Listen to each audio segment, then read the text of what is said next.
10వ క్లాస్ అనుకుంటాను మూర్తి గారు. హ్మ్. వార్షికోత్సవానికి సిద్ధమవుతున్నాం. ఈ పోటీలు పెడతారు. వక్తృత్వం అని, వ్యాసరచనని, నాటకం అని, వీటిల్లో అన్నిట్లో వచ్చినాయి ప్రైజులు. హ్మ్. సరే, నాటకం కూడా నన్నే రాయమన్నారు. రాశాను. వేస్తే హెడ్ మాస్టర్ గారు పిలిచారు. నీకు చాలా ప్రైజులు వచ్చినాయి, నీకేం కావాలి అన్నారు. నాకేం తెలుసండి. ఓ డబ్బులు ఇచ్చి నీకేం కావాలో కొనుక్కో అన్నారు. అదేంటి సార్, నీకు ఇష్టం ఉన్నా కొనుక్కో. సరే, నేను నా స్నేహితుడు కలిసి సైకిల్ మీద వెళ్ళాం. అప్పుడు సైకిల్ ఎక్కటం గొప్ప ప్రయోగం, అదొక విజయం. ఓకే. నువ్వే తెచ్చుకో అన్నారండి. నాతో వచ్చిన స్నేహితుడు ఎవరు, శోభారాజు గారని, ఇవాళ అన్నమయ్య కీర్తనలు పాడుతుంది అమ్మాయి. ఓకే. ఆవిడకి పద్మశ్రీ కూడా ఇచ్చారు. ఆ అమ్మాయికి అన్నయ్య. అంటే అప్పటికి ఆ అమ్మాయి ఇంకా పాడటం మొదలుపెట్టి చిన్నపిల్ల, గుర్తుపట్టడానికి చెప్పా. మేమిద్దరం ఒకే సైకిల్ మీద వెళ్ళి తెచ్చుకున్నవి ఏమిటి, రామకృష్ణ పరమహంస జీవితం, వివేకానందుడి చరిత్ర, వేమన శతకాలు, సుమతి శతకం, ఇలాంటి పుస్తకాలు. ఆట వస్తువులు కాదు, వేరే పుస్తకాలు తెచ్చుకున్నారు. అదే అంటే ఆ పుస్తకాల ఎంపిక కూడా అలా ఉండేది. అదే అంటే గొప్ప వ్యక్తుల యొక్క చరిత్రలు, ఇంకా మనకి రోజువారీ జీవితంలో నాడునులుగా మారినటువంటి శతకాలు. వస్తున్నాం. ఇక్కడ అశోక్ నగర్ అనే ఒక ప్రాంతం ఉంది. అక్కడ ముసి కాల వస్తుంది, దాని మీద కల్వర్ట్ ఉంటుంది, బ్రిడ్జ్ లేదు. ఈ సైకిల్ స్పీడ్గా వస్తూ దాని మీదకి వచ్చి పడ్డాం ఇద్దరం. ఇదంతా దూక్కుపోయింది, చర్మం వేలాడుతోంది. నా బాధ అది కాదు, ఈ పుస్తకాలు ఏమైనాయో. రెండు రోజుల తర్వాత స్కూల్లో వార్షికోత్సవానికి నాటకం వేయాలి. ఓకే. అదేలా సరే, ఆ పుస్తకాలు పెట్టి దానికి ఏదో చేతికి కర్చీఫ్ కట్టేసి ఇంటికి వచ్చాను. మా అమ్మగారికి కనపడకుండా దాన్ని కడిగేయాలి. పెద్ద వాకిలు ఉండేది, వెనకాల పెరడు ఉండేది. దొడ్లోకి వెళ్ళి కడుగుతున్నాను. ఆవిడకి తెలియదా వచ్చి, ఏమైందిరా ఏమైందంటే, ఏం లేదు రక్తం కారుతుంది. సరే, ఆవిడ కంగారు పడి ఎదురుగుండా డాక్టర్ ఉండేవారు, ఆయన పిలిపించి ఆయన ఒక టీటీ ఇంజక్షన్ ఇచ్చి కట్టి ఆ రోజుకి ఇంట్లో పెట్టారు. నా బాధ, రేపు స్కూల్కి ఎట్లా వెళ్ళాలి. సరే, మర్నాడు స్కూల్కి వెళ్ళాను. మా సూర్యనారాయణ సార్ గారు చూశారు. ఏంట్రా ఇది సార్ ఇట్లా పడ్డా అన్నాడు. మరి డ్రామా ఎట్లా వేస్తావు? ఇలాగే వేస్తాను సార్. ఇట్లాగే వేస్తాం. అలాగే వేసాం, డ్రామా వేసాం. ఆనాటి కార్యక్రమానికి ముఖ్య అతిథిగా డాక్టర్ సి నారాయణ రెడ్డి గారు వచ్చారు. అప్పుడు ఆయన కూడా అశోక్ నగర్లోనే ఉండేవారు, తెలుగు లెక్చరర్గా చేస్తున్నారు. ఆయన అప్పుడే సినిమాల్లో పాటలు మొదలుపెట్టారు. ఆయన వచ్చారు. ప్రతిదానికి 1950s జరిగింది ఇది. 60లో. ఓకే. పిలిచి వ్యాసరచన పోటీ శాంతి స్వరూప్, వక్తృత్వం శాంతి స్వరూప్. ఆయన 2-3 చూసి, రే అన్నీ నీకే వచ్చినట్టున్నాయి, ఇక్కడ నిలబడదు. ఆ ఫోటోలు తీసుకుని, నువ్వు ఇలాగే ప్రయత్నించు, తప్పకుండా పైకి వస్తావు. సరే సార్. అయిపోయి ఈ పుస్తకాలన్నీ ఇంటికి తెస్తే చదవనివ్వరని ఏం చేశానంటే, మా హెడ్ మాస్టర్ గారికి ఒక చిన్న పథకం చెప్పాను. సార్, లంచ్ టైంలో పిల్లలు అటు ఇటు వెళ్ళిపోతున్నారు, నేను ఒక లైబ్రరీ తెరుస్తా, వాళ్ళని వచ్చి చదువుకోమనండి. ఐడియా బాగానే ఉంది, కానీ ఎవడొస్తాడు పిల్లలు.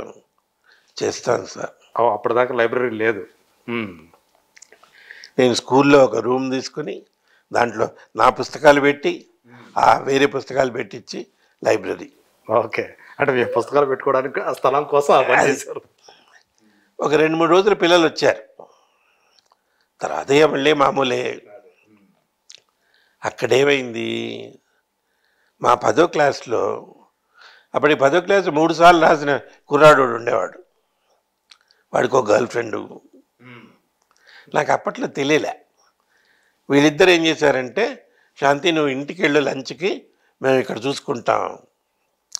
చూస్తారు కదా, నేను ఇల్లు పక్కనే గబుకొని ఇంటికి వచ్చి, నాకు ఇంకొక బలహీనత ఉండేది.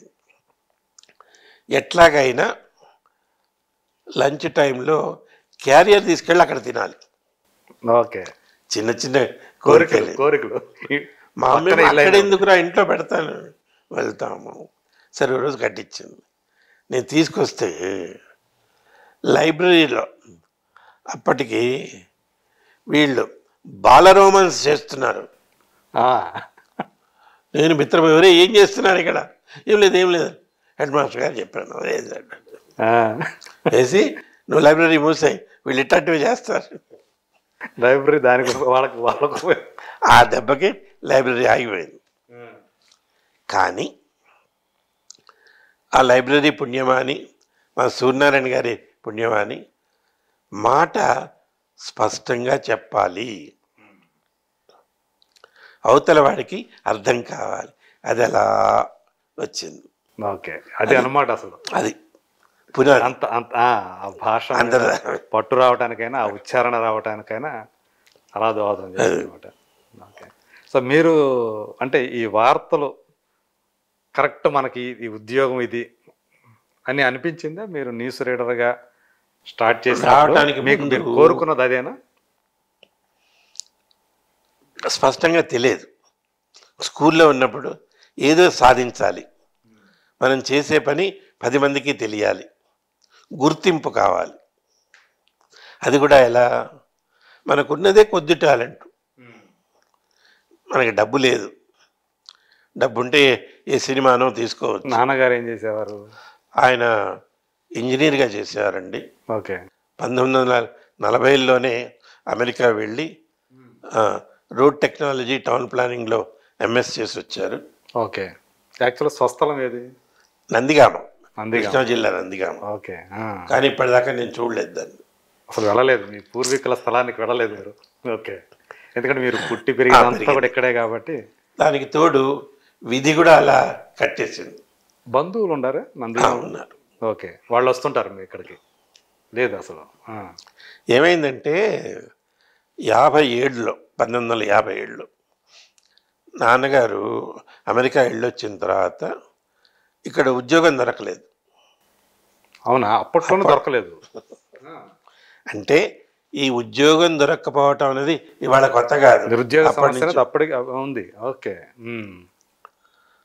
అప్పుడు 5% ఉంటే ఇప్పుడు 50% అంతే తేడా. ఆయన వెనక్కి వచ్చిన తర్వాత ఇక్కడ సాయిల్ మెకానిక్ రీసెర్చ్ ల్యాబ్స్ అని ఉంటాయి, అంటే భూసార పరిరక్షణ కేంద్రం. దాంట్లో డైరెక్టర్గా వచ్చింది, చేశారు. చేస్తూ చిక్కడపల్లిలో మా ఇల్లు కట్టుకుంటున్నారు, కింది అంతస్తు వేశారు. బహుశా అది అయిపోయిన తర్వాత మళ్ళీ అమెరికా వెళ్ళాలనుకున్నారో ఏమో మాకు తెలియదు, నేను చిన్నవాడిని. పైన రూఫ్ వేస్తున్నారు, పడిపోయారు నాన్నగారు. పడిపోయి ఆయన దివంగతులు అయిపోయారు. ఓహో, యాక్సిడెంట్లు అట్లా అట్లా జరిగింది. ఓకే. ఇన్స్టెంట్. అంటే ఎట్లా అది రూఫ్ వేస్తున్నప్పుడు ఈయన అక్కడ ఉండారా? కూలీలు పని చేస్తున్నారు. అప్పుడు ఈ మిక్చర్స్ ఉండేవి కాదు, డంగ్ అని ఉంటుంది. అవును. దున్నపోతు చేత అది అది అప్పటికప్పుడు తీసి వేస్తారు. 200 మంది కూలీలు పని చేస్తున్నారు. వాళ్ళు సరిగ్గా చేస్తున్నారో లేదో అని ఈయన పైకి వెళ్ళారు, కళ్ళు తిరిగి పడిపోయారు. కింద చూసుంటారు. కింద చుట్టాను. అంతకు 2 రోజుల క్రితం ఫ్లూ జ్వరం వచ్చిందట, అమ్మ చెప్పారు. అది ఫస్ట్ టైం. ఆ ఫ్లూ వస్తే వీక్నెస్ అవుతుంది, కళ్ళు తిరుగుతుంది. అది ఏ సంవత్సరం జరిగింది? అది 57లోనే. ఓకే. సో అప్పుడు నేను చిన్నపిల్లాడు. నాకు నాన్నగారితో ఉన్న జ్ఞాపకం ఒక్కటే. ఆ రూఫ్ వేస్తున్న రోజు నాకు ప్రోగ్రెస్ రిపోర్ట్ ఇచ్చారు స్కూల్లో. అది తీసుకుని నేను పైకి వెళ్ళా, ఇంత ఉంటాను అనుకుంటా. ఒరే నాన్న ఎందుకు వచ్చా, నన్ను బడ్ అని పిలిచేవారట. ఒరే నాన్న బడ్ పైకి ఎందుకు వచ్చావు అంటే, నాన్న మీకు ఈ రిపోర్ట్ చూపిస్తాను. మార్కులు వచ్చినాయిరా, ఏం కావాలి అంటే మాయాబజార్ సినిమాకి వెళ్దాం అన్నట్టు. అప్పుడు మాయాబజార్ వచ్చింది, అలాగే వెళ్దాం.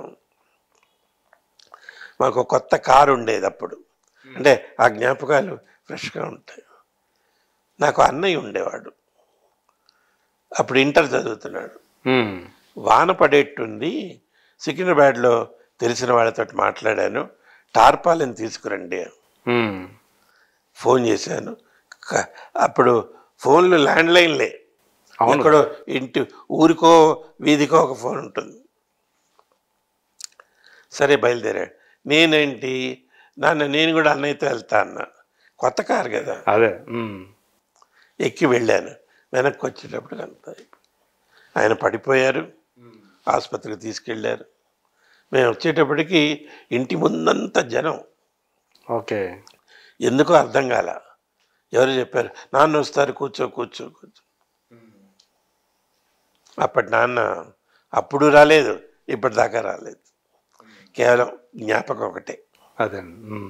సో అట్లా చిన్నతనంలోనే మీరు తండ్రికి ఆయన ప్రేమకు దూరం అవ్వాల్సి వచ్చింది. లేదు, అమ్మ తర్వాత అన్నీ దాన్ని సర్దుకొని, తర్వాత ఏంటంటే ఆ టైంకి అమ్మ నెల తప్పి ఉంది, షీ వాజ్ ప్రెగ్నెంట్. ఓకే, అప్పుడైనా పోయారు. తర్వాత తమ్ముడు పుట్టాడు ఒక 5-6 నెలలకి. మీరు ముగ్గురా మొత్తం అయితే? అన్నదమ్ములు, ఒక అన్నయ్య, మీరు, తమ్ముడు, నేను. సరే, ఒక చెల్లెలు. వాడిని పాపం పుట్టినప్పుడు వాడికి ఒంటి నిండా కూడా ఎగ్జిమా వచ్చింది. వాడు ఇట్లా ఒళ్ళో కూర్చోబెట్టుకుని మా చెల్లెలు ఆడిస్తుండేది. ఓకే, తర్వాత వాడు బాగా అయ్యాడు, చక్కగా తెల్లగా బంతిలా ఉండేవాడు. వాడు పాస్ అయ్యి స్టేట్ కోఆపరేటివ్ బ్యాంక్లో జనరల్ మేనేజర్గా చేశాడు. వాడికి హార్ట్ అటాక్ వచ్చి వాడిపోయాడు. ఓకే, అంటే ఇవన్నీ ఒక విధంగా పరీక్షలు, ఆత్మీయులు వెళ్ళిపోవటం. అవును. దానివల్ల మనకి తెలిసేది ఏంటంటే, సముద్ర ప్రవాహంలో 2 దుంగలు, కలప దుంగలు ఒకదాని పక్కన ఒకటి కలిసి కొట్టుకొస్తుంటాయి. అవి కలిసి ఉన్నంత కాలం మేము బంధువులం, మా బంధం చాలా గట్టిది అని అనుకుంటాయి. ఇంకొక ఆలోచన కొడితే ఒకటి ఇటు ఒకటి అట్టు పోతుంది.